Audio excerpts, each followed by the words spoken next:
Supone que aquí tendría que funcionar. Sí, ya funciona.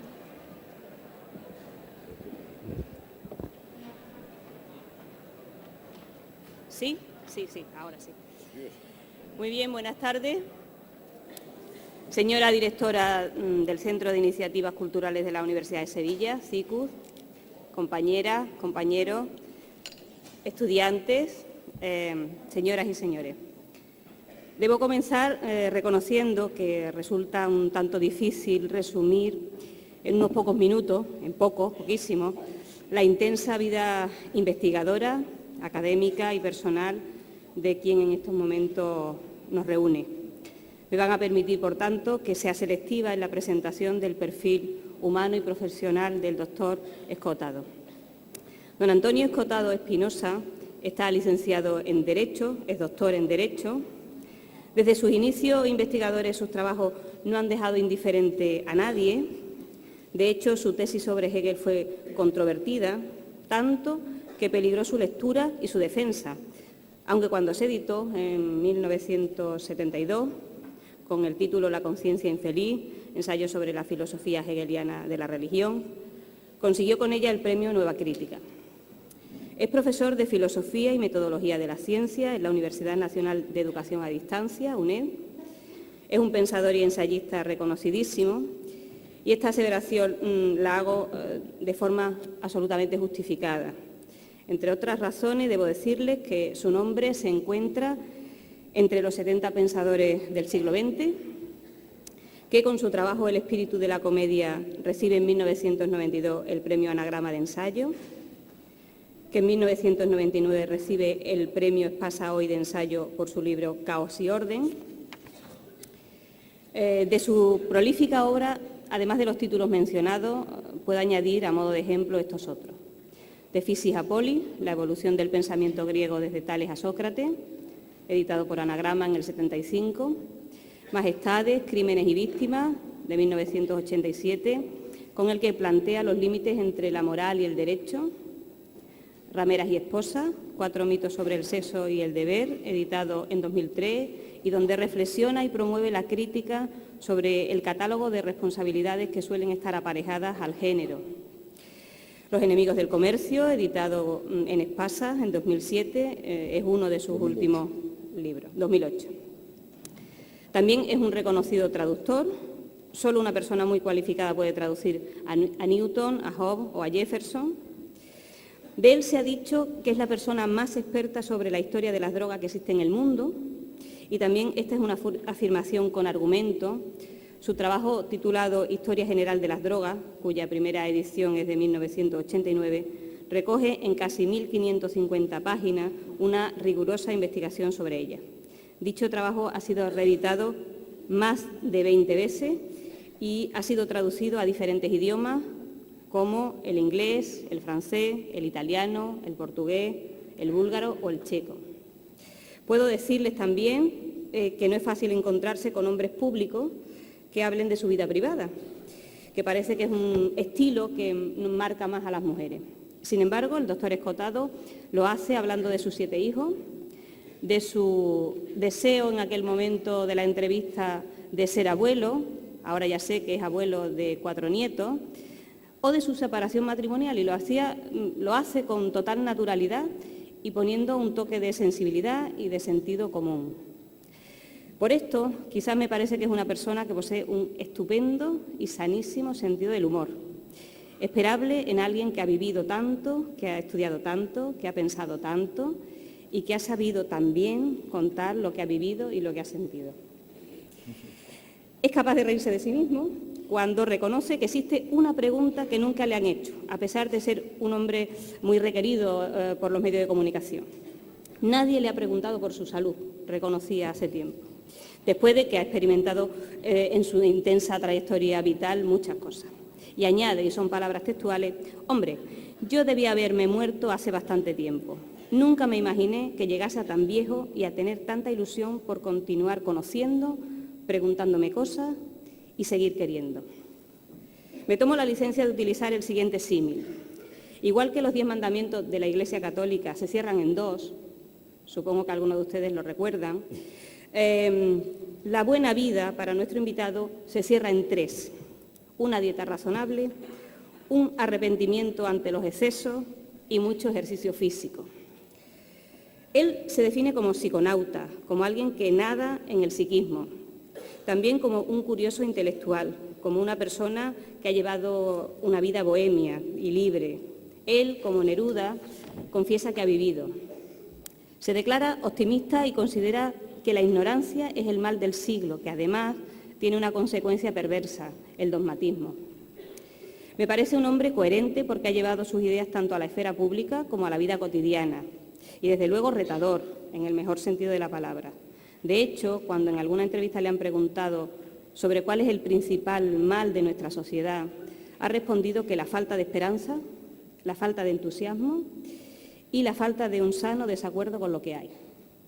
Creo que es una persona provocadora y sugerente, y lo es cuando plantea, y uso de nuevo sus palabras, demonizar las drogas solo nos ha hecho más inermes, más crueles para con nuestros semejantes y más idiotas en el sentido original. O cuando dice, el prohibicionismo en materia de droga es cada vez más un remedio que agrava el mal en lugar de evitarlo. Sus artículos de opinión para diversos diarios, especialmente para El País y El Mundo, dan buena cuenta de ello. Pero ese estilo comunicativo lo que demuestra, además de una forma de entender la vida y la ciencia, es su altura como docente. Antes de que se suscitara el debate sobre el nuevo papel que el profesorado universitario debe mantener en el nuevo marco de la enseñanza superior, debate abierto en los últimos años, el profesor Escotado ya ejercía como un provocador del pensamiento, de la curiosidad intelectual y del entusiasmo de sus estudiantes y de la propia ciudadanía. Así que, como puede usted entender, es una suerte que la Universidad de Sevilla lo haya invitado y es una suerte que hoy esté aquí. Tiene la palabra el doctor Escotado.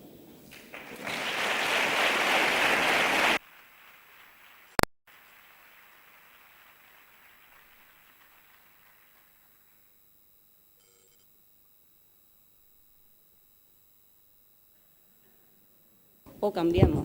O cambiamos. Muy bien. Bueno, esto Sí. sí.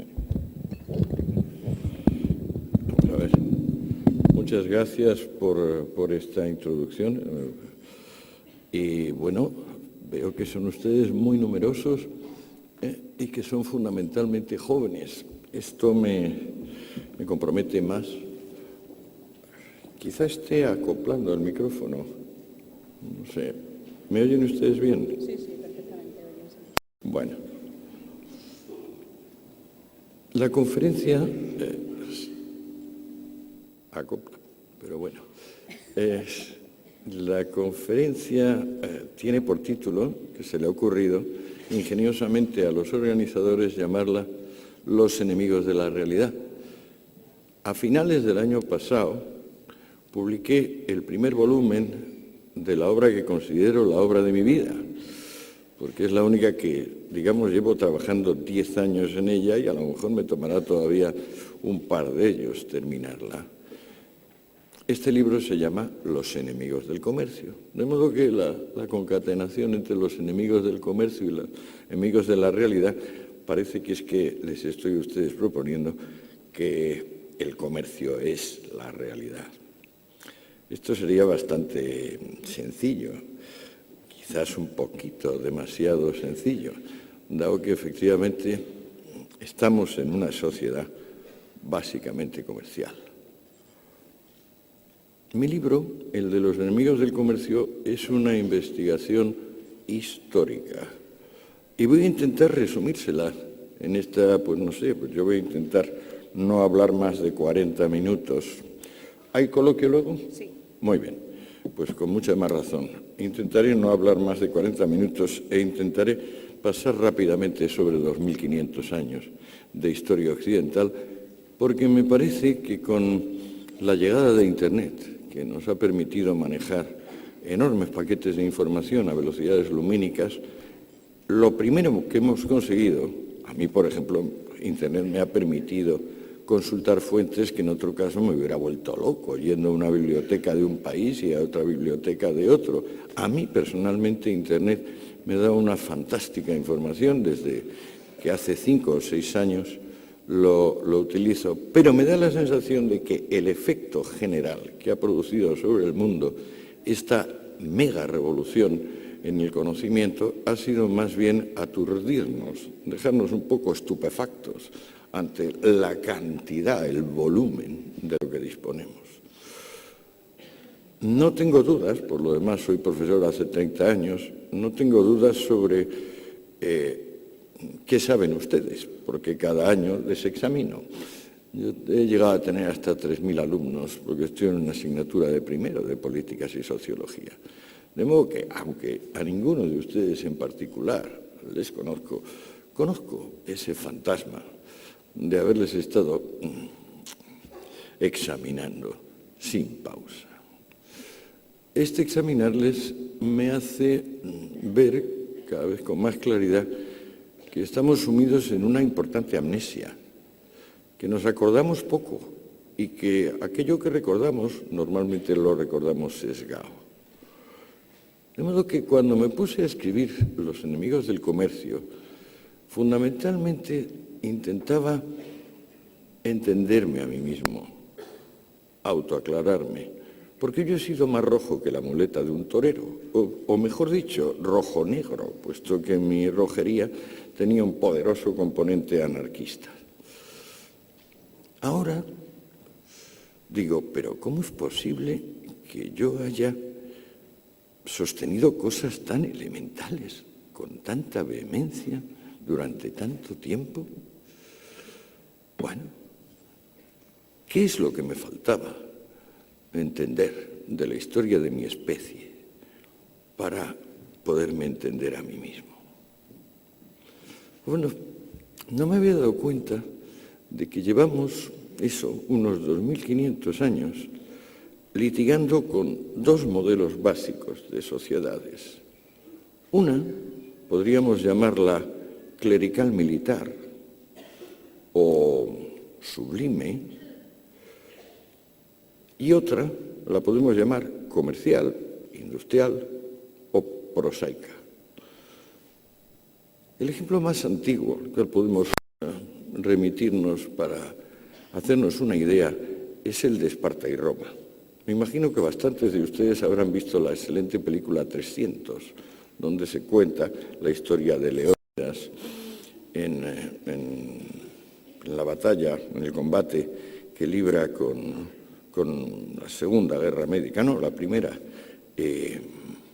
no, la segunda, con Jerjes. ¿Qué era Atenas? Ustedes recordarán que Atenas, pues claro, es la patria de Platón, de Aristóteles, del arte, de la arquitectura. Sin embargo, Atenas es básicamente una sociedad comercial. Atenas empezó exportando, cuando consiguió ya un cierto nivel importante de producción, aceite, vino y cerámica. El gran legislador ateniense, Solón, insistió siempre en que Atenas había llegado a prosperar y podría llegar a ser admirable mientras no extendiese en demasía la proporción de esclavos respecto de hombres libres. Este es el eje de mi exposición. La proporción, va a ser el eje de mi exposición, la proporción que cada sociedad tiene en cada momento de esclavos en relación con hombres libres.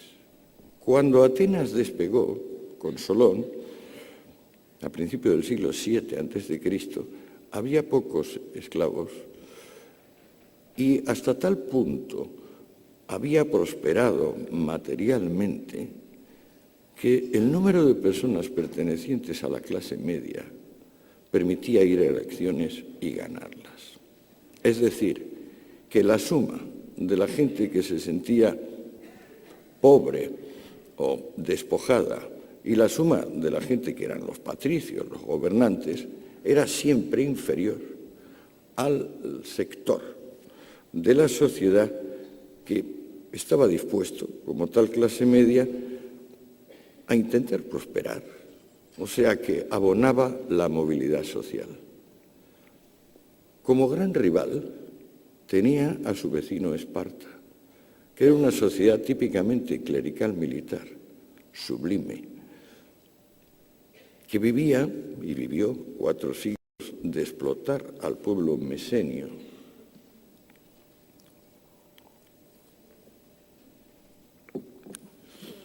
cuyo equivalente a Solón, Licurgo, había decidido disuadir a su pueblo de cualquier iniciativa comercial o industrial, prohibiendo la moneda tradicional, que por cierto fue inventada por Solón, o sea, acababa de inventarse la moneda fraccionaria.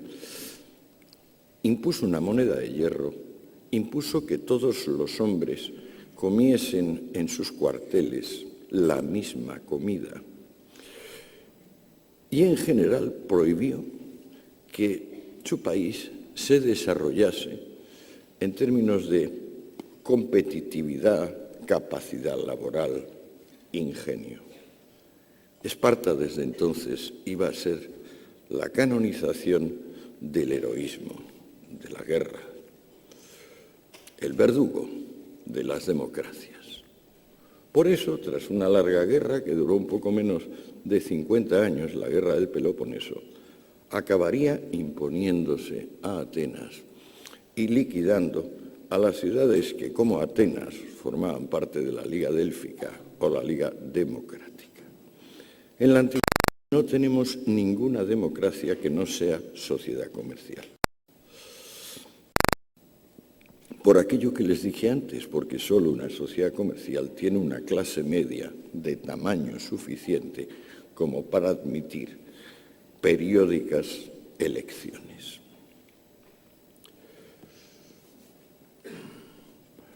Los persas, los espartanos, que suelen aparecer como gentes de honor, por ejemplo en la película 300, la película omite el interesante detalle de que mientras Leónidas peleaba con los espartanos, el rey de Esparta, el segundo rey, porque los espartanos tenían un segundo rey, siempre tenían 2, estaba ya negociando con los persas en secreto, que luego finalmente, cuando los espartanos vencieron a los atenienses y a las polis democráticas, fue merced a los barcos y al dinero persa, y que en definitiva los nobles militares espartanos vendieron la Hélade a los persas por dinero y por la envidia que les suscitaba el encanto, la capacidad que tenían los atenienses de sacar adelante las cosas de una forma pacífica, a través de ciencia y arte, mientras que ellos solo sabían sacarlas adelante mediante violencia y abnegación. 3 siglos después, volvemos a encontrar en la antigüedad un conflicto entre sociedad comercial y sociedad clerical militar que se libra entre Cartago y Roma. Roma es una sociedad muy parecida a la espartana, no tan brutal ni tan tosca, pero muy parecida en el sentido de que es la canonización del amo. El romano no sabe vivir sin esclavos. Y los cartagineses, aunque eran desde luego mucho más salvajes que los atenienses y que las demás ciudades democráticas griegas, eran un imperio comercial, que como los griegos creaba colonias, normalmente costeras, para comerciar con los pueblos de cada lugar. Ya los griegos sembraron un imperio comercial que iba desde el Mar Negro hasta Gibraltar. Y los cartagineses, digamos que reanudaron la gestión de ese imperio fundamentalmente pacífico, basado en el intercambio de cosas. Roma, naturalmente, igual que Esparta, tenía un único y principal mercado, el de esclavos. La compraventa de esas herramientas humanas, de esos infrahumanos, que digamos, para todo, salvo para obrar sin instrucciones del amo y para detentar propiedad.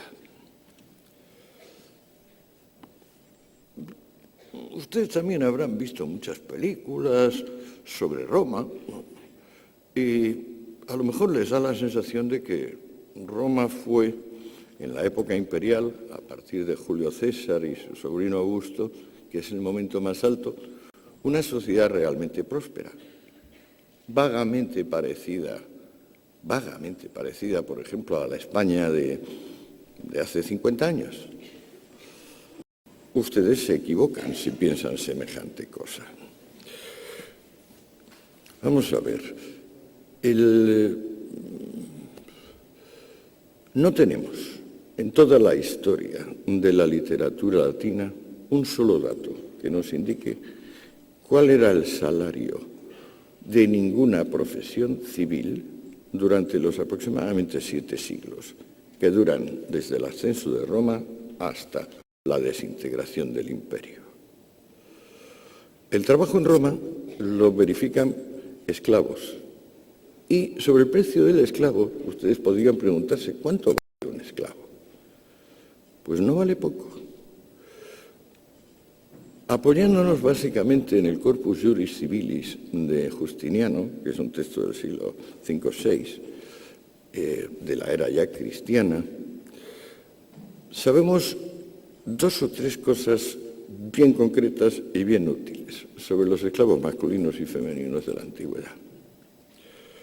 Primero, que el factor juventud no era el determinante. El factor principal era si sabían leer y escribir y si tenían algún tipo de oficio. Llegaba a haber una proporción de 1 a 7, es decir, el analfabeto valía 1 y 7 valía el que tuviera precisamente instrucción en usos comerciales. Por ejemplo, el que supiese llevar una contabilidad, el que supiese establecer relaciones, contar. El esclavo joven, competente y, joven y bien competente, venía a valer lo que aproximadamente valen ahora la gama alta de BMW y Mercedes. Y iban reduciéndose hasta valer pues lo que un Opel Corsa o un Citroën de las marcas pequeñas. Esta mano de obra es la que mueve prácticamente a toda la antigüedad, con la excepción que les he dicho de Atenas y un poquito de Cartago, porque Cartago era también bastante esclavista. La consecuencia de que aproximadamente una persona no esclava trabajaba y 15 esclavos trabajaban, estos son los datos de Atenas después de haber perdido la guerra con Esparta, hacía que el dinero circulase mal y con unos altísimos tipos de interés. En la Roma republicana, antes de llegar César al poder, el interés del dinero era aproximadamente un 8% mensual. Si hacen ustedes la multiplicación de 8 por 12, verán que están por encima del 90%. Con esa insuficiente circulación monetaria, Roma vivió básicamente de conquistar vecinos. Y la gran tragedia que va a acabar con ese imperio es que los vecinos, llega un momento que se acaban los vecinos ricos. La única forma el único vecino invadible, por ejemplo, son los tártaros o los de Mauritania, y bueno, no sale a cuenta porque hay que mandar al ejército, que cuesta un dineral, porque el ejército romano es profesional desde tiempos de Augusto, cuesta un dineral y no sale a cuenta, no hay botín. Esa sociedad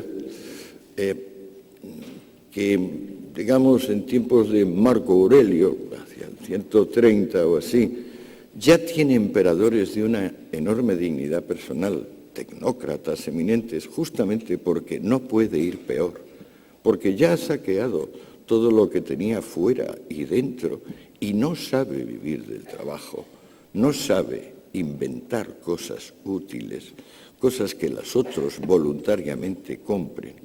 esa sociedad donde lo involuntario ha crecido tanto que prácticamente ya para tiempos de Marco Aurelio no solo es que la inmensa mayoría del cuerpo social son esclavos, sino que la inmensa mayoría de los libres son también esclavos, porque están obligados a prestaciones voluntarias de distinto tipo, que prácticamente les obligan a ceder su casa para que venga el ejército, ceder como alojamiento militar, ceder sus animales y sus aperos de labranza.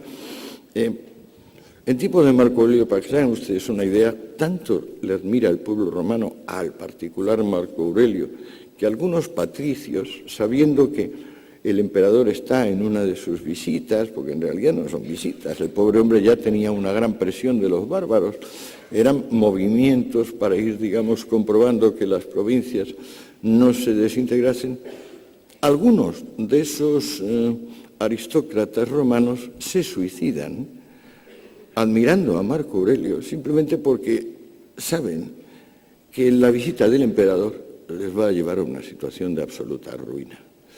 Estas prestaciones involuntarias llegarán en su tiempo a hacer que Roma, sin circulación monetaria, con una balanza no ya de pagos, sino en general una economía de mera subsistencia, sea un inmenso economato.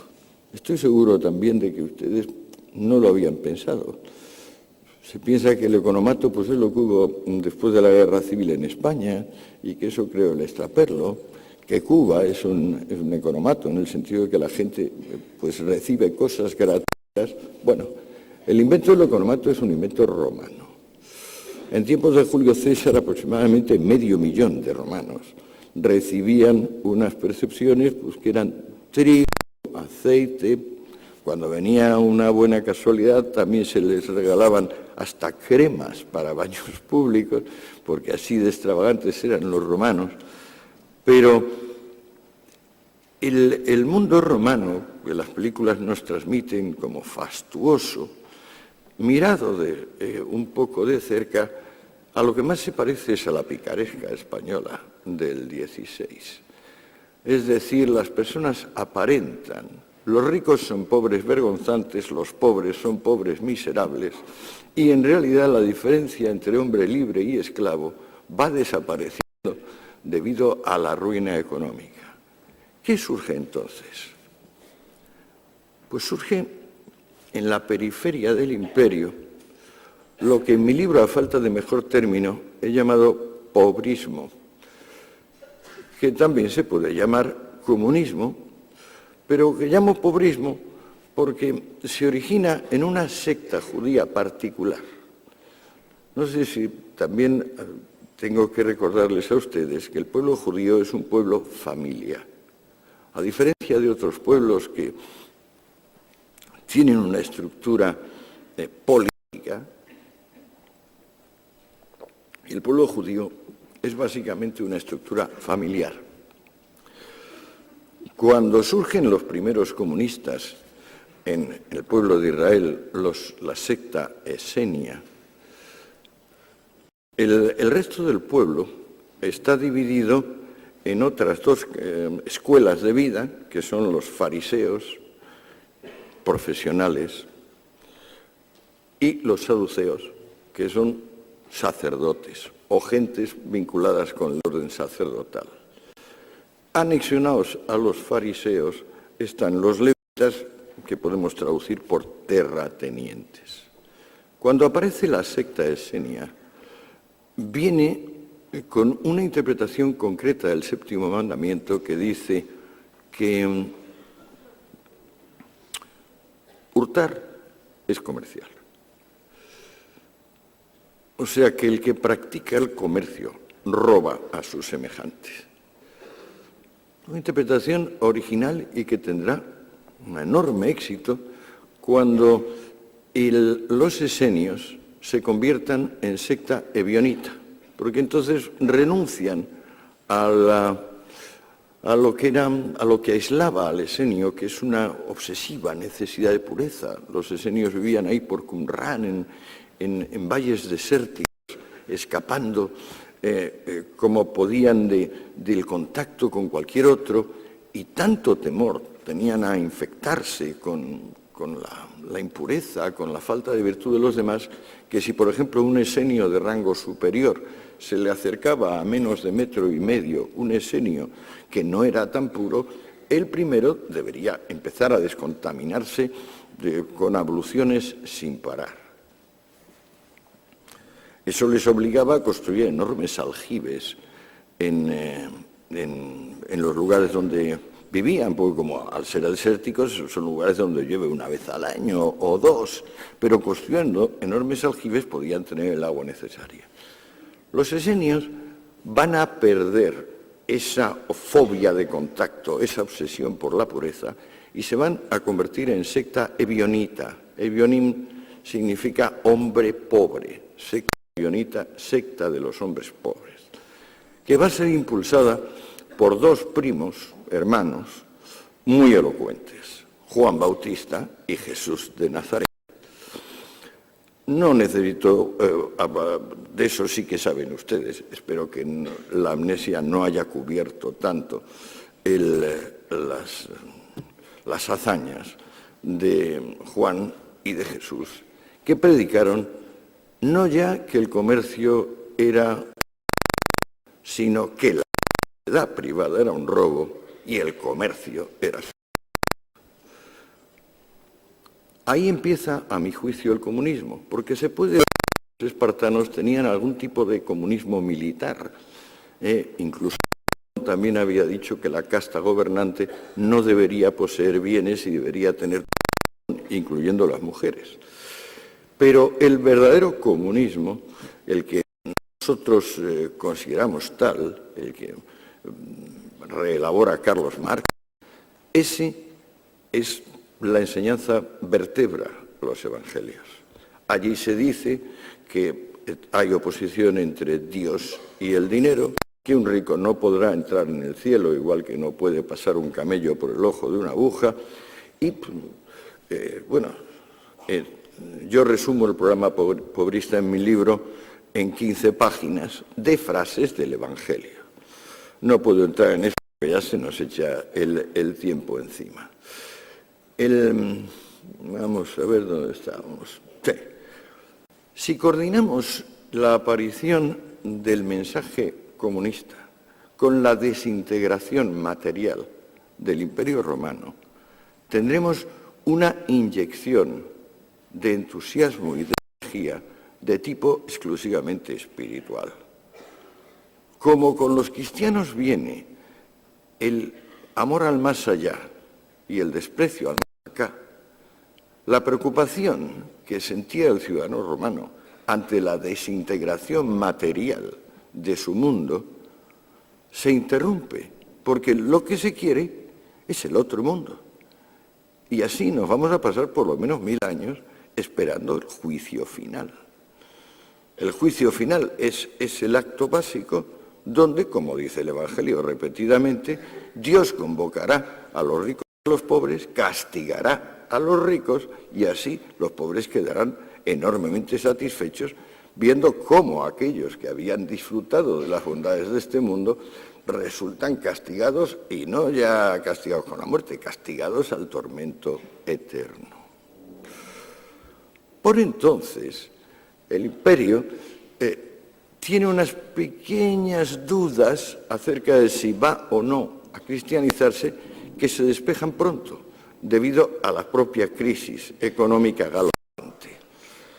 A partir de Diocleciano, que es el último César pagano, viene el Constantino, y al cristianizarse el Imperio Romano, aunque la crisis económica se sigue manteniendo, hay ese espíritu, ese entusiasmo del más allá, de haber encontrado al fin el camino, eso que se puede llamar, y que no encuentro otra palabra, que es la plenitud del pobrismo. O sea, la riqueza evoca náusea y la pobreza evoca respeto.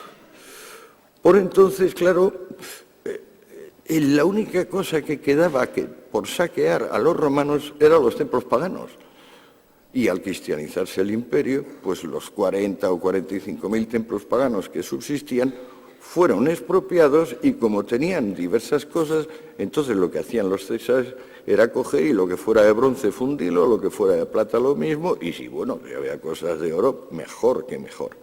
Para entonces la circulación monetaria está interrumpida. La única fuente de dinero a partir de la cristianización es el turismo piadoso. O sea, son el que conecta distintas partes del imperio con Jerusalén. Ahora tenemos, por ejemplo, las excavaciones arqueológicas muestran que hubo un importante desarrollo de la zona en el sentido de regadío, embalses. Pero bueno, perderíamos quizás un poco el tiempo si entro en detalle. El imperio se está despoblando a toda velocidad ya desde tiempos de Julio César. Para entonces, digamos, para Constantino puede calcularse que hay 1 de cada 3 personas, esa es la proporción, y la gente que sobra de las ciudades y la gente que sobra del campo se confluye como, digamos, en el cambio de marea, formando unas grandes hordas de personas que no caben ni en la ciudad ni en el campo.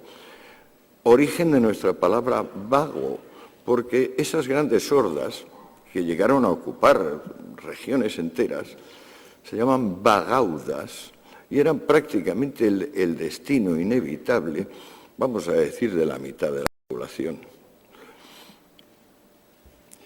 Bien, entonces, la patrística, ¿se acordan ustedes? Son 3 padres cristianos, fundamentalmente San Agustín, San Jerónimo y San Anselmo, 3 padres latinos, Agustín, Jerónimo y Anselmo, 3 padres griegos, Juan Crisóstomo, Basilio y Gregorio, y estos 6 hombres, que son sin duda los más cultos que hay entonces en ese desintegrado mundo romano, racionalizan el comunismo. Explican concretamente que en toda compraventa siempre va a haber un perdedor, que el comercio crea una movilidad social mórbida, morbidus, dicen ellos, es decir, fúnebre, mortuoria, porque implica que los listos pues se sobrepongan a los parados, paraditos, digo mentalmente, ¿no? Y que esto pues va a imponer de algún tipo de meritocracia, cuando lo esencial de mensaje evangélico, recuérdenlo ustedes, es el Sermón de la Montaña, que dice: benditos sean los pobres de espíritu, porque de ellos es el reino. Ustedes dirán que pobres de espíritu a lo mejor se decía en sentido figurado. No. Estamos hablando de micros neuma, o sea, de poca alma, de personas, digamos, por debajo de la media. ¿Qué pasó en la Alta Edad Media? Las historias les cuentan cosas del rey Arturo, del Roldán, incluso podemos llegar ya en la muy avanzada Edad Media al Cid. Bueno, la Edad Media se puede dividir en 2 periodos fundamentales. Uno, llamado Edades Oscuras o Alta Edad Media, que viene a durar desde el siglo V hasta el siglo XII, y otro, que es la Baja Edad Media. ¿Qué sucede en la Alta Edad Media o en los siglos oscuros? Pues, señores míos, sucede que las ideas evangélicas, las ideas de la patrística, se cumplen. La Edad Media fueron 6 siglos de comunismo militante. La sociedad comercial ha desaparecido por completo.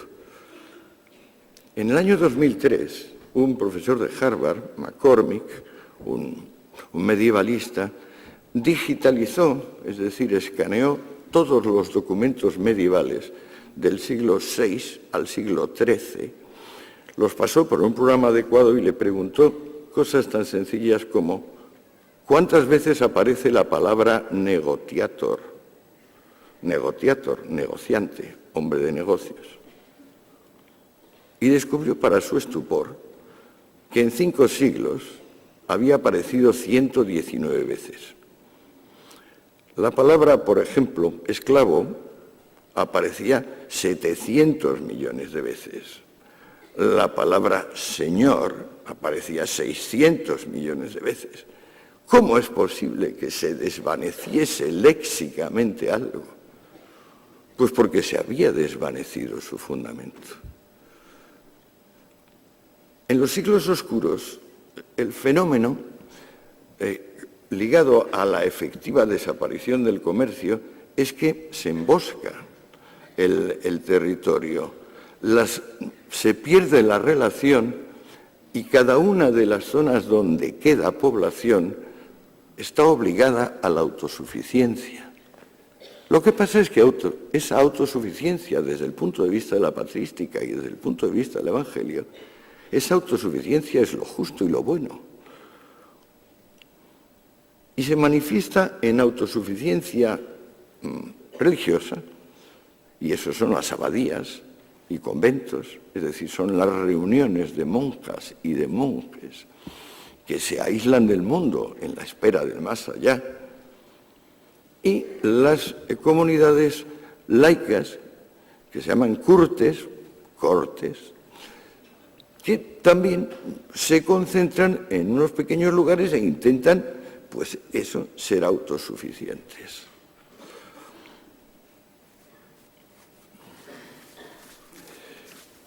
¿Cómo sale Europa de una situación donde había aproximadamente 60 hambrunas anuales y la enfermedad más difundida era la lepra? Todavía en el siglo XIII había 500 leproserías en Inglaterra. Imagínense ustedes las que podía haber en el siglo VIII.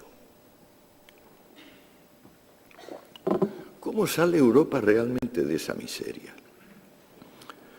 Pues cogiendo a la gente joven y bonita de ellos mismos y vendiéndolas a los bizantinos y a los árabes, que son los únicos que tienen una entidad como compradores. De modo que se produce una evolución del esclavo al cautivo, porque ya, naturalmente, como la única empresa mercantil que hay es la caza y captura de cautivos, pues claro, el cazador no está dispuesto a distinguir si el que va a capturar es de familia noble, medio noble, plebeya o si es un esclavo. Simplemente se va a tener a su aspecto. El origen de la economía europea es el tráfico con cautivos. La primera capitalización que se consigue tras los siglos oscuros es ese tráfico. Es un poco triste toda esta historia. Se va poniendo sombría y oscura, como su propio nombre indica. En aquel periodo, digamos, cuya figura principal es Carlomagno y su hijo, Luis el Piadoso, Ludovico Pío, las leyes consideran que la propiedad es en realidad colectiva. Uno se pone a pensar en de quién es esa tierra y se descubre que es de fulano, de la familia de fulano, del ayuntamiento, del rey, y entre el rey y el ayuntamiento del señor feudal correspondiente. La propiedad es intransmisible, pues. No se puede ni comprar ni vender. Y en los pocos casos donde se intenta hacerlo, los tribunales lo anulan, porque hay algún pariente que se interpone y dice que han vendido una cosa que no era en realidad suya. La gran figura que les digo, Carlomagno, por ejemplo, es un analfabeto. En su tiempo, la donación de bienes a la Iglesia y la conquista militar de territorios, casas u objetos son los únicos modos dignos de adquirir. El dinero es tan escaso, el dinero verdadero, porque hay muchísima falsificación, claro, que se tesauriza. Es decir, se mete en anaqueles de los castillos o se pone en custodias de las iglesias o de las catedrales y se exhibe pues como ahora podemos exhibir una joya o un cuadro o una escultura. Tanta miseria hay en ese mundo que vive exclusivamente de vender a sus hijos e hijas a los árabes y a los bizantinos, tanta que no se puede mantener al esclavo. Al esclavo trabajaba por techo, comida y ropa. Pues bueno, ahora no hay forma de darle ni techo, ni comida, ni ropa. Reina tal miseria que hace falta seguir manteniendo a un dependiente, pero ya no se le puede pagar. Y esta evolución es la que determina al siervo. El esclavo se convierte en siervo y surge un nuevo rito que no conocían los griegos, la cultura grecorromana. En la cultura grecorromana, una persona, por el hecho de haber nacido en un territorio, era ciudadano de ese territorio. En la Alta Edad Media hace falta prestar un homenaje. Mannschaft es la palabra germánica para esto. Las personas no existen por el hecho de haber nacido. Para que puedan existir y ser reconocidas como algo distinto de una alimaña, un jabalí o una patata, es necesario que se arrodillen y le digan a otro: soy tu hombre para siempre. Si el otro lo acepta, le dirá que se levante y le dará un beso en la boca. Es curioso que en ese sentido eran bastante personalistas los medievales, sí. Pues bueno, a este horror, donde el 90% de la literatura se dedica a vidas de santos, donde los objetos venerados son reliquias de mártires, donde los dioses son los santos, es decir, se ha restaurado el politeísmo, donde la propiedad se ha coagulado y no se pueden hacer intercambios, donde hasta en las altas clases las racias de los cazadores de cautivos hacen estragos. En ese mundo aparecen dos cosas que funcionan como ganzúas para abrir la puerta que la sociedad clerical militar le había cerrado a la sociedad voluntaria. Una es una manera rápida, muy rápida, de desplazar cualquier tipo de propiedad: la letra de cambio. Probable descubrimiento de los judíos, que llevan 8, 9 o 10 siglos siendo perseguidos como los que mataron al Salvador, los que mataron a Dios. La letra de cambio. De una forma secreta, implacable e ilimitada, la propiedad se puede transmitir. Segundo invento o ganzúa, una contabilidad realmente científica, en vez de ese cuento de dedito de que pues yo tengo tanto porque he acumulado, pero bueno, ¿cuánto va a gastar o cuánto? Esa contabilidad que llamamos científica o de partida doble, la inventa un monje, Luca Pacioli, porque entonces prácticamente las únicas personas que tenían instrucción eran los monjes. Ya les digo que el propio emperador Carlomagno era analfabeto. Al mismo tiempo que la letra de cambio y la contabilidad de partida doble, quizás un poco antes para ser exactos, unos hombres denodados se niegan a ser siervos y, tomando una conducta parecida a la de los bandoleros, forman caravanas que deben acorazar con ellos, con sus espadas y sus cotas de malla, y ayudados por soldados que prefieren eso a participar en las guerras privadas, que es lo habitual de la vida, crean las primeras relaciones terrestres de un lugar a otro. Esos caravaneros heroicos, en su tiempo, por ejemplo, Carlomagno o su hijo Luis el Piadoso les consideran personas nefastas porque son negociadores y hacen sus caravanas intentando ganar dinero. Y si uno lee las capitulares de Carlomagno o de Ludovico Pío o la de sus sucesores, veremos que justamente eso, el lucro, está prohibido. A pesar de todo, los caravaneros consiguen desbrozar una Europa que se había emboscado completamente. Y el resultado de su acción es que tienen que hacer estaciones, altos en su camino. Esos altos en su camino son los burgos. ¿Qué son los burgos? Pues bueno, las entidades de población se habían ido reduciendo a nada. De repente, de esa nada, empiezan a emerger las ciudades. Lo esencial de los burgos es que la población, simplemente con residir allí un año y un día, se quita el vínculo de dependencia. Es decir, aquello que se le había impuesto como homenaje, el ser hombre de otro hombre, se quita con los burgos. Bueno, veo que ya llevo bastante tiempo. Me temo que si sigo contándoles lo que llega hasta nosotros, va a ser la leche. O sea, esto va a durar demasiado tiempo.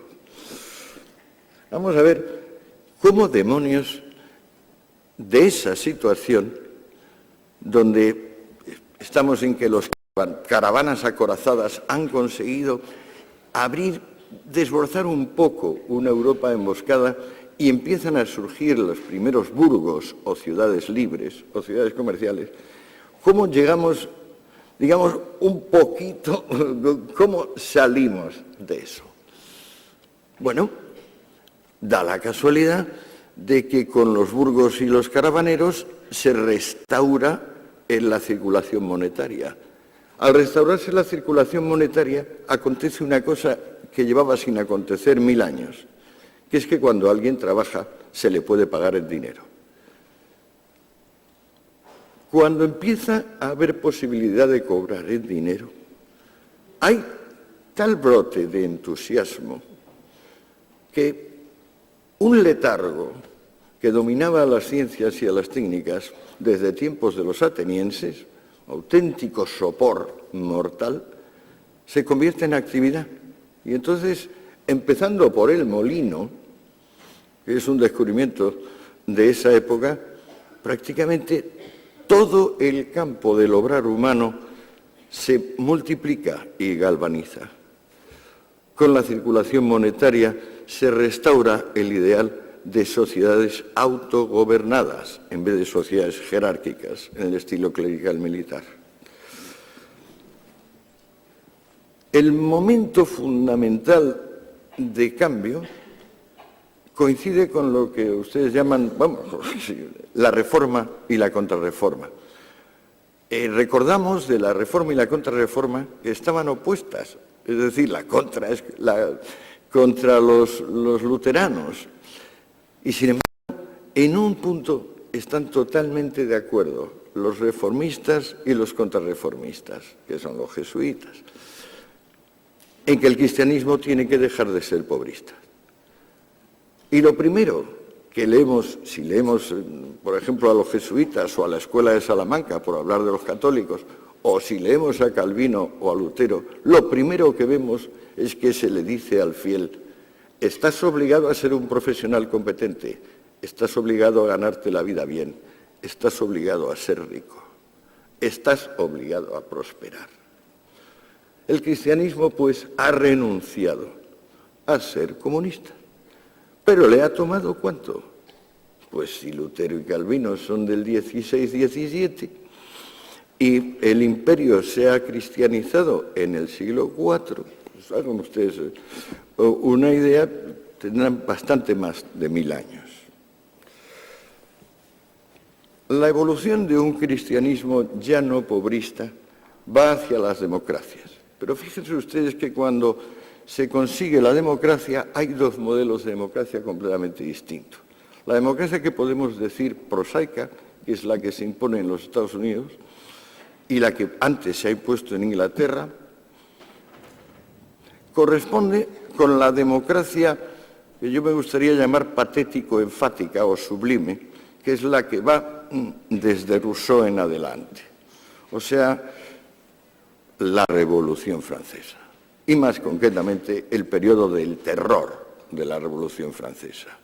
El periodo del terror se puede definir como aquel momento en que la masa la masa en general, rompe los diques que separan estamentos, clases sociales y encarna en un solo individuo, que como guía o custodio de todo, legisla. Esto sucedió en la Revolución Francesa con Robespierre y no ha dejado de suceder en el modelo, digamos, de democracia sublime, democracia de masas, que se puede también llamar democracia popular. Para entonces, el comercio y la industria no es ya que se han desarrollado, sino que han alcanzado el nivel de la máquina de vapor, de la mecanización en general, del cultivo agrícola. Ya estamos hablando de una sociedad más o menos parecida a nosotros, donde lo que antes era fe y oficio bélico es básicamente profesión, capacidad profesional. Por profesión se entiende acto útil para un tercero.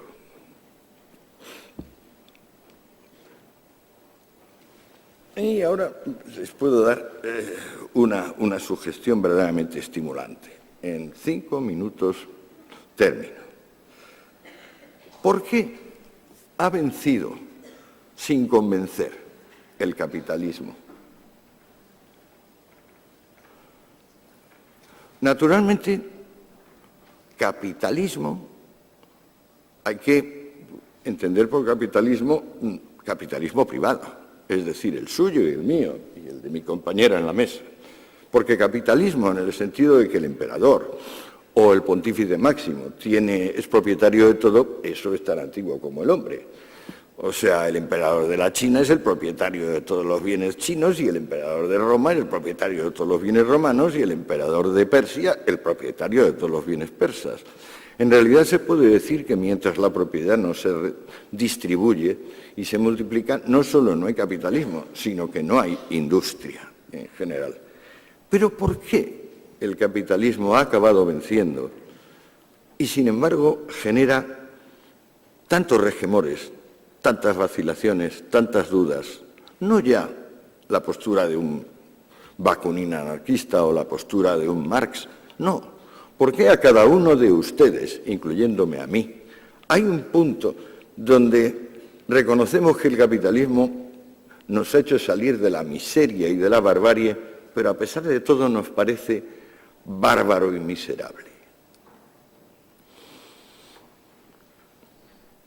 ¿Puede tener relación con que si le quitamos a la vida su componente religioso, es decir, el que de repente alguno de ustedes o yo nos declaramos profetas y mesías y les suplicamos a los demás que nos sigan porque vamos hacia la salvación? O también pueden ustedes elegir entre hacerse jefe de mafia o jefe militar y igualmente encauzar. Podemos decir que el proseísmo del comercio y de la industria pone a la gente en su lugar de una manera un tanto extraña. Digo un tanto extraña porque en vez de deberse a inspiración divina o victoria militar, es siempre una combinación de suerte, básicamente suerte, y tenacidad. El comercio, no solo el comercio, el profesionalismo en general, puede ser bien injusto. Es decir, puede haber un profesor que tenga más méritos que otro y, sin embargo, pues ocupa una posición inferior. Pero a pesar de todo, en general, existir la profesión de profesores ya indica que hay una hacienda pública lo bastante capaz como para tener enseñanza superior y que, por tanto, ya hay un entramado de relaciones comerciales e industriales que han permitido estar por encima, por ejemplo, del mundo aquel de los cautivos que les contaba. Pero, entonces, lo que molesta del capitalismo es quizás que tiene un elemento de meritocracia, por meritocracia, mérito, es decir, una sociedad donde más o menos los dos únicos factores que influyen son, uno, la suerte, dos, la tenacidad o la habilidad de cada individuo. ¿Es eso todo? Por eso nos molesta el capitalismo y nos parece de alguna manera un sistema eficaz pero bárbaro. Yo sospecho que no. Yo sospecho que lo que hace del capitalismo un sistema difícil de tragar, que tiene éxito pero que no tiene éxito, es que está basado en la destrucción, pero en una destrucción que crea. Es decir, lo que da dinero, lo que da prosperidad, lo que aprovecha en general a todos, es una destrucción creativa que, si les digo la palabra, la van a entender enseguida. Innovación. El capitalismo ha ido descubriendo nuevos métodos para hacer lo antiguo, nuevas cosas que no se habían descubierto, nuevas reuniones de individuos, nuevas asociaciones, en general, todo nuevo. El mundo actual tiene muy poco que ver con el mundo que hemos estado hablando de la Edad Media, muy poco. ¿Por qué? Porque ha prosperado la innovación.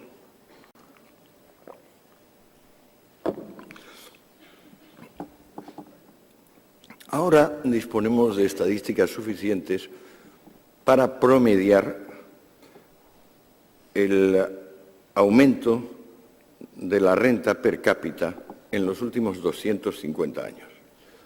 La media es el 2%. De modo que hemos subido aproximadamente un 500% en 250 años. Donde había una judía, ahora hay 500. Donde había un zapato, ahora hay 500. Aproximadamente. Y sin embargo, fíjense ustedes que en nuestros corazones todavía se dice que las desigualdades crecen. La maquinaria de producción masiva en la que consiste la industria capitalista es fundamentalmente masiva.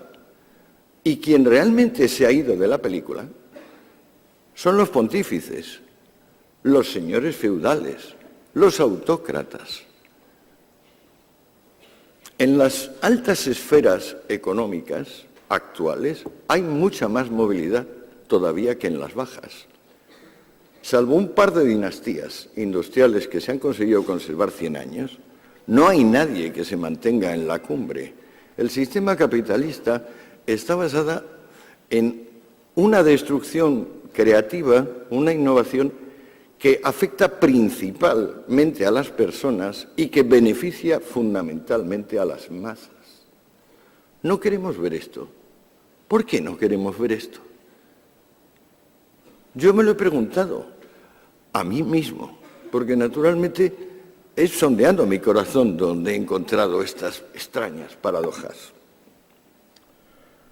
Pues bueno, a mí me parece que tenemos una nostalgia del amo y del siervo, y que con el capitalismo privado se han acabado los amos y los siervos. El siervo, según el cristiano, según San Pablo, está más cerca del cielo que el amo. El amo, bueno, el mero hecho de ser amo significa que es superior. Tenemos motivos para querer la tranquila vida del siervo y más motivos aún para querer la superior vida del amo. Hemos llegado a una cultura donde eso ya no existe.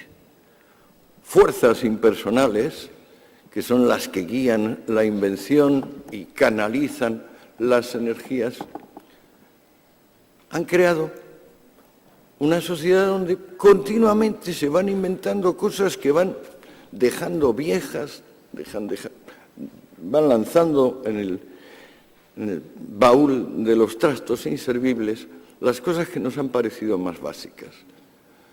Da un poco de susto. Es un poco escalofriante.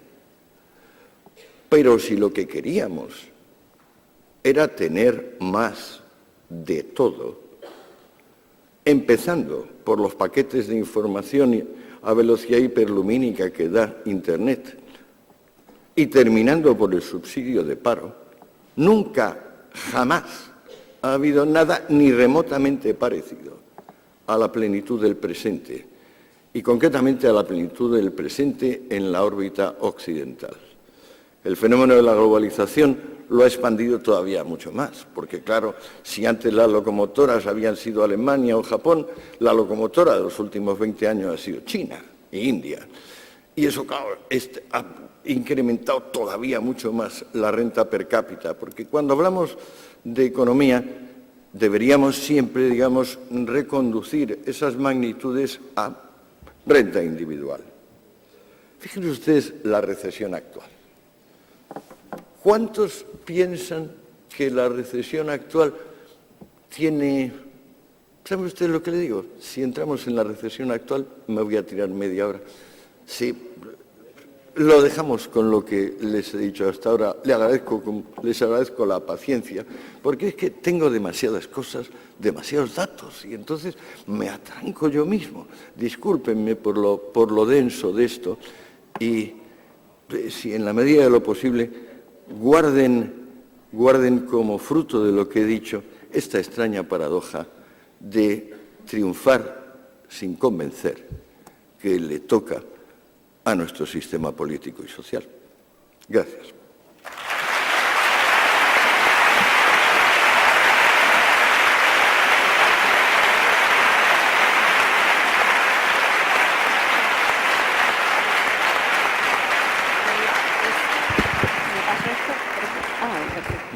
Ahora ya sí que lo hemos conseguido.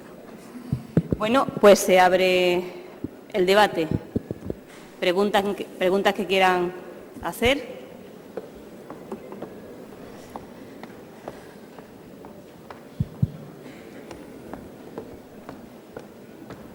La he dejado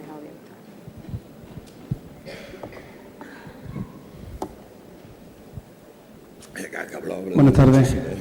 Está bien. Buenas. A la vista de estas paradojas que usted ha puesto también de relieve, ¿no es posible que el problema actual pueda ser eso a lo que aludía al principio de Solón, de que se ha perdido el equilibrio entre la gente que se siente libre y los que se sienten esclavos? Sí, desde luego. Por eso les decía que hay una nostalgia del amo y el esclavo, una nostalgia secreta. O sea, nadie se atreve a decir ahora yo quiero ser amo, y menos aún a decir yo quiero ser esclavo, pero en la práctica nos conducimos como sí. O sea, la limpieza del alma que necesitamos hacer, limpiar los bajos, hacen los petroleros cuando en cada viaje, esa cada persona tiene que hacerla y no es fácil. No es fácil. Intentamos triunfar a costa de los demás y muchas veces intentamos perder a costa de los demás. En este sentido, hay todo un movimiento de mala fe que es muy básico. O sea, cualquier psicoanalista, digamos, confirmaría mi opinión. O sea, los sillones o las sillas de los consultorios psicológicos, psiquiátricos y psicoanalíticos contienen en gran medida personas que querrían ser amos o querrían ser esclavos, pero en realidad les ha tocado una realidad donde dicen, no, mire usted, es que esfuércese y a lo mejor con suerte conseguirá usted lo máximo que se puede conseguir en la vida, que es el respeto de nuestros vecinos, porque ¿qué más no hay? Y el que diga otra cosa, bueno, pues, también habrá alguno que espere ir al cielo y tener, pues, como puede leerse la Divina Comedia del Dante, la parte referida al cielo y pensar en que lo va a pasar muy bien ahí. Pero yo creo que ha llegado un momento donde las ilusiones, las esperanzas humanas se han contraído mucho. Y al contraerse tanto, pues, claro, nos tenemos que centrar en que todos somos mortales, que la dignidad se va a demostrar en el momento de nuestra muerte, básicamente, y que lo único superior a ser amado es poder conjugarlo en activa, amar. Pero caramba, todo esto está bastante jorobadito. Y hay mucha mala fe, mucha mala conciencia, mucha utilización, digamos, de victimismo. Lo más triste de esta película es el victimismo. Pero, digamos, eso es lo que alimenta las consultas psiquiátricas. Sí. ¿Más preguntas?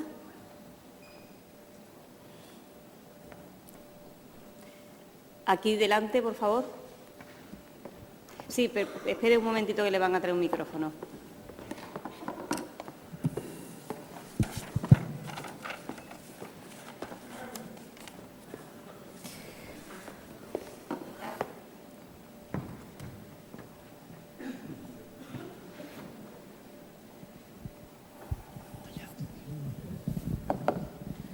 Yo te quería hacer dos preguntas como profesor de filosofía.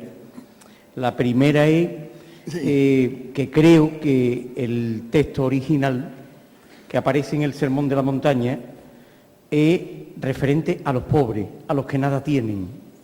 Creo que hay un añadido ahí de el pobre de espíritu, cuando en realidad es la pobreza total, la que verdaderamente hace cercano al reino de los cielos. Esa es la primera pregunta. No, pues por eso, luego me haces la segunda, pero tengo que contestar a eso. Tanto me ha preocupado que para hacer Los enemigos del comercio y esa sección, porque es completamente nuclear, digamos, la evolución, no he podido explicarla, pero, digamos, esa dinámica de discordia interna del pueblo judío que acaba llevando a las primeras formulaciones comunistas, que son las de los esenios, el Sermón de la Montaña, pues por supuesto, me lo he leído en diversas lenguas y para empezar en griego, que es donde está. No hay duda alguna de que el Sermón de la Montaña dice: benditos sean los pobres de espíritu porque de ellos es el reino. Coma, benditos los afligidos, benditos los humildes y benditos los perseguidos. Eso es lo que dice el Evangelio, pero si luego uno sigue viendo lo que rodea al Sermón de la Montaña y los demás actos, ¿cómo es posible que se nos haya olvidado que la vida pública de Jesús empieza expulsando a los mercaderes del templo y que la vida pública de Jesús termina expulsando a los mercaderes del templo? Porque es que así es. En la primera, que es un acto donde Jesús es un desconocido y tiene mucho valor, mucho coraje, solo la cuenta el Evangelio cuarto, el de San Juan. La otra la cuentan los tres evangelios, los otros tres evangelistas, y además es un acto amenazador, porque al venir y expulsar a los comerciantes, cortocircuita el funcionamiento de Jerusalén, porque en realidad la religión judía consiste en ofrecer ofrendas al Señor Yahvé, al Padre, que llama el Evangelio. Si uno viene y echa a los comerciantes, la gente no puede comprar las ofrendas. Entonces se cortocircuita el funcionamiento. Es algo así como si ahora viene un señor, se va a la Meca y dice: queda prohibido que la gente dé vueltas en torno de la plaza y bese la piedra negra. Pues se acabó la Meca. Jesús es tan brutal el ataque que es comprensible, como dicen Marcos, Mateo y Lucas, es que los notables de Jerusalén, temiendo el pueblo, es decir, temiendo una rebelión que va a llegar 18 años más tarde, una terrible en la Primera Guerra, temiendo una insurrección popular, decidieron matarle porque le preguntan a Jesús: ¿y por qué haces esto? Dice: no tengo por qué daros explicaciones. También lo dice el Evangelio. Bueno, y ahora, perdón, y la segunda. Lo referente a la emigración, que por qué actualmente los países democráticos siguen utilizando a gran parte de los ciudadanos, si se pueden llamar ciudadanos, que no se pueden llamar ciudadanos desgraciadamente hoy, del tercer mundo como nuevos esclavos. Bueno, es que es una dinámica de intereses. A nosotros, el que nos trabaje, pues es un señor de Ecuador o una señora de Rusia o una señora de Mauritania, nos interesa, pero les interesa mucho más a ellos. O sea, quiero decir, aquí hay una dinámica de intereses, pero es mucho más fuerte el interés que impulsa al inmigrante a venir a zonas prósperas si nosotros lo conocemos, si España es un país de inmigrantes. España, desde tiempos de Carlos V, que es cuando, frente a una Europa que se va haciendo sociedad comercial decide que no, que va a ser el gran adalid de la sociedad clerical militar. España desde entonces lo único que tiene es inflación y despoblación, porque con la llegada masiva de oro y plata de América lo que hacen es subir los precios de tal manera que la gente se muere de hambre. Y para no morirse de hambre, porque no se puede hacer frente a esa subida de precios, es por lo que comienza el éxodo masivo nuestro a América. Pero es que nuestro éxodo de migrantes, en tiempos de mis padres, y vamos, yo lo he visto todavía, voy para cumplir 70 años, cuánta gente estaba yéndose a Francia, a Suiza y a Alemania, y volviendo enriquecida, es decir, volviendo mejor de lo que había ido.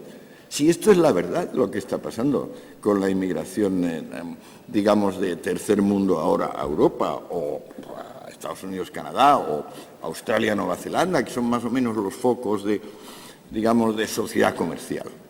En nosotros, pues claro, todavía prospera la sociedad clerical militar, porque sociedad clerical militar es Corea del Norte, sociedad clerical militar es Cuba, sociedad clerical militar es Irán. O sea, son diferentes, o sea, tienen diferentes dioses y diferentes generales, pero los pontífices y los generales son los que llevan la sociedad.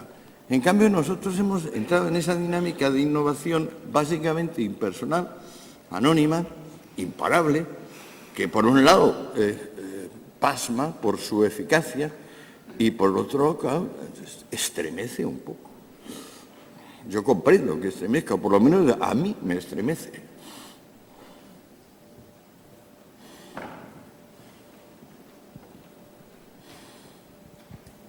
Hola, buenas tardes. Yo quería ante todo felicitarle por esta disertación, que yo creo que a mí personalmente, y me imagino que a muchos de mis compañeros nos hemos quedado apabullados. Yo he sido estudiante de medicina, ya he terminado, y claro, particularmente poco sé de historia y poco sé de filosofía. Y bueno, mi pregunta era, en esta sociedad que usted dice que es comercial, en la que nosotros vivimos, yo quería preguntarle qué papel puede tener ahora mismo y qué papel tiene de cara al futuro lo militar y lo religioso. Hombre, lo militar va en franca decadencia, gracias a Dios. Hace bastante tiempo que lo militar es simbólico, casi es virtual.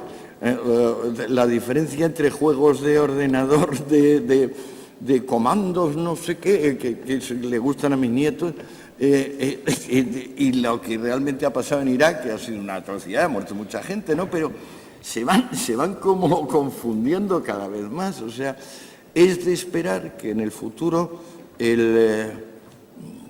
las personas resuelvan sus asuntos con todo lo duro que es el mundo de las relaciones voluntarias, pero que el mundo de las relaciones involuntarias, o sea, la fe, el servicio militar, la nacionalidad, esas tres, que son las tres obligaciones básicas, y en el pasado a eso se añadía la cuna, la cuarta, que esas cuatro, esa dinámica impersonal de innovación y creatividad, las va pulverizando. O sea, auguro un porvenir bastante negro al ejército, en general. Va a quedar como gendarme, como está ahora los Estados Unidos.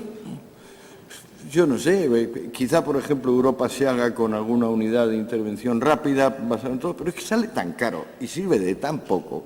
O sea, conquista tan mucho más el comercio que las armas o el hisopo del pontífice lanzando el agua bendita, conquista tan mucho más que el que ahora realmente pretenda recurrir al... Yo creo que, por ejemplo, los americanos tienen ejército por lo que tienen de misión histórica, por el peso de la púrpura, que ya quisieran quitársela de encima, pero que no pueden.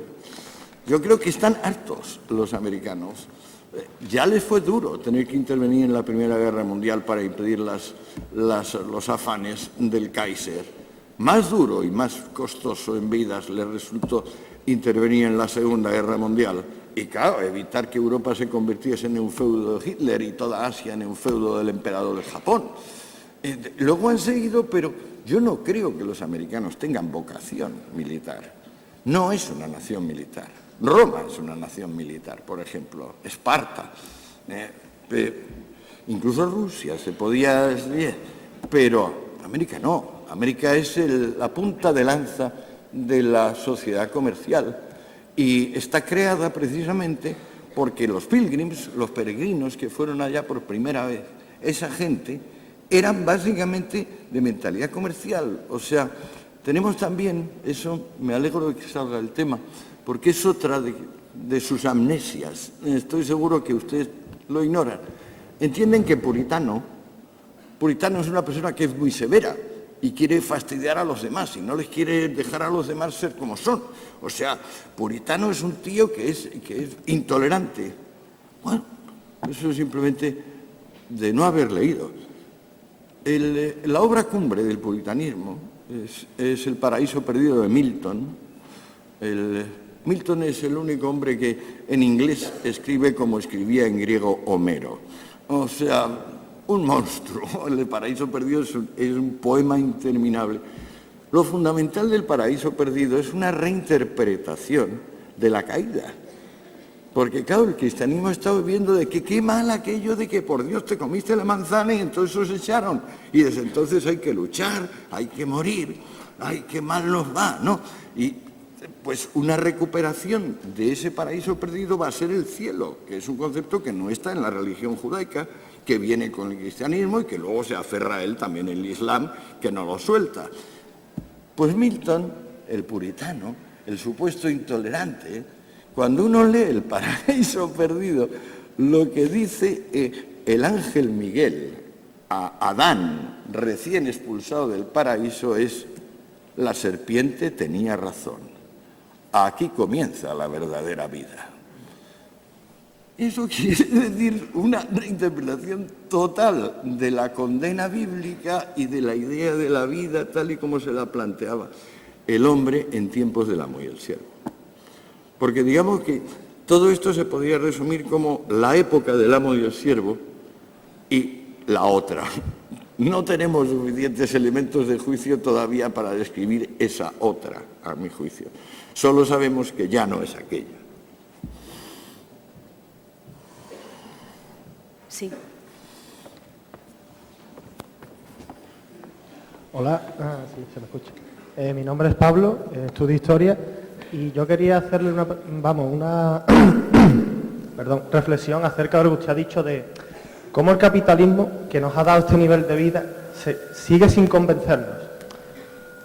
Yo voy a lanzar esta reflexión para que usted aquí en público reflexione sobre ella, para que la redundancia. Es que el capitalismo, desde su creación, consolidación allá por el principio del 19 más o menos, hasta entonces ha atravesado dos fases. Una primera fase en la que vivía totalmente de explotar al obrero y una segunda fase que se puede considerar, desde mi punto de vista, después de la Primera Guerra Mundial y demás, que a través de años y años de luchas y conquistas sociales se ha vuelto más un capitalismo más humano. Es lo que ha podido darnos el nivel de vida que más o menos una mayoría de la población ostenta hoy día. ¿Por qué no convence? Porque en su etapa inicial creó tanta desconfianza que a pesar, con mucho trabajo, de habernos dado este nivel de vida, siempre hay que estar alerta, porque en cualquier momento, a la que nos descuidemos un poco, puede volver a sus orígenes. Y por eso el capitalismo, desde mi punto de vista, sigue sin convencer hoy en día. Sí, no, pero la verdad es que no es así. O sea, usted estudia historia, pero yo llevo 8 años monográficamente, todos los días, sin sábados ni domingos, porque no me lo descanso, intentando seguir en detalle esto, no en plan de fulano y mengana, sino los procesos mismos. El capitalismo que se puede llamar salvaje, es decir, el previo a la seguridad social y a las prestaciones, ese capitalismo no está basado en explotar al obrero. Ese capitalismo está basado en que el obrero, al fin, es capaz de trabajar para sí mismo, mientras durante 2000 años estaba obligado a trabajar para el otro. O sea, el obrero es lo que nosotros llamamos empresario. Lamento, porque estoy seguro que es otra de las amnesias que les cubre a ustedes el sentido de la palabra empresario. El empresario trabaja por todos. El empresario trabaja 5 veces más que el empleado. Uno de los problemas que tenemos en el mundo actual es pensar que un mundo de empleados sería viable. No es viable un mundo de empleados, pura y simplemente no lo es. Ese es el fracaso del socialismo.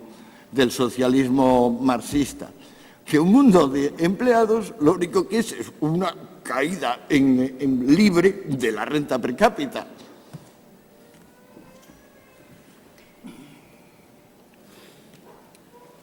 Tenemos la posibilidad de una pregunta más para ser rigurosos con el tiempo.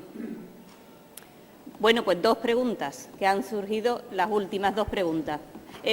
Vale, bien. Buenas tardes, yo soy Ángela, estoy estudiando psicología y mi pregunta era acerca, no iba tanto como lo que usted ha dicho en la charla, sino más bien la entrevista que le hacen en el libro, que hace referencia al tema de la sociología y, bueno, que usted dice que no piensa que exista la sociología como rama del conocimiento y se refiere también a la psicología. Y quería preguntar a qué se refiere con eso y por qué lo decía.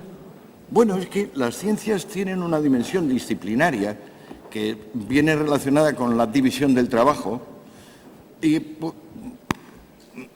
se dice que se puede ser sociólogo y se dice que se puede ser psicólogo.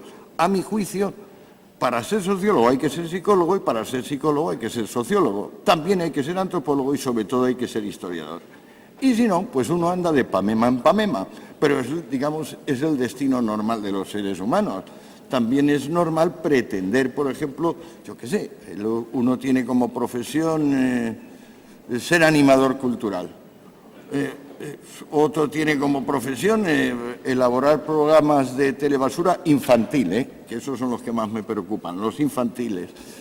Estos son nada más que frutos de la división del trabajo, que a su vez es un invento sin inventor, una organización sin organizador, es decir, un fruto de la libertad extraordinario que ha cambiado el mundo, la división del trabajo, pero aplicada a la esfera académica, la división del trabajo, es decir, que uno puede licenciarse en una disciplina y ya está.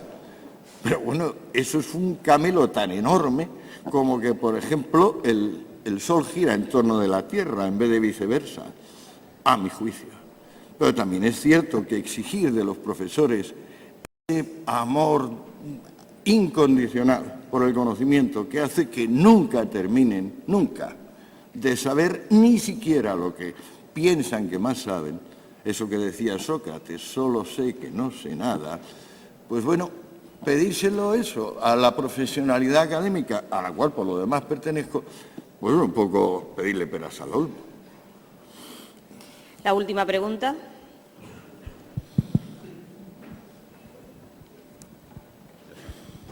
Hola, buenas tardes. Buenas tardes, mi nombre es Carlos. Ya que usted es capaz de hablar sobre su vida privada, hacerle 2 preguntas. Vaya por Dios. Sí. Vaya por Dios. No. La primera es, y creo que me la acaba de responder con este último comentario que ha hecho anteriormente, ¿cuál es el sistema que usted ha utilizado para hacer que su inquietud se mantenga viva, sea capaz de hacerla compatible con la pedagogía, con la didáctica, y que no tenga finalidad en terminación, su inquietud por el conocimiento? Esa es la primera. Bueno, yo es que soy un poco neurótico. De pequeño, no sé por qué, soy hijo único, mi padre era escritor, mi madre era más culta que mi padre, concebí el proyecto de ser sumamente inteligente. Y no he parado. Y no he podido salir de eso. Y eso me ha obligado a esto y a lo otro y hasta que me muera. No, o sea, me lo he creído. Digamos, soy un neurótico de destino. Mi destino es la lucidez. Pero claro, antes más o menos, ya que me ha hecho esa pregunta, me conformaba yo con conseguir alguna ingeniosidad, hacer un libro más o menos ingenioso. Y así fueron mis libros, hasta este último. Ahora este último ya es implacable. Esto ya no, aquí no hay límite, aquí no hay límite en mi autoexigencia. Y pues bueno, a ver en lo que acabo, no lo sé. Pero claro, lo que no puedo es pensar que soy fiel a mí mismo y luego creerme la historia de que sé algo de algo. Bueno, pues podemos cerrar, dar por concluida la sesión. con el titular Mi destino es la lucidez.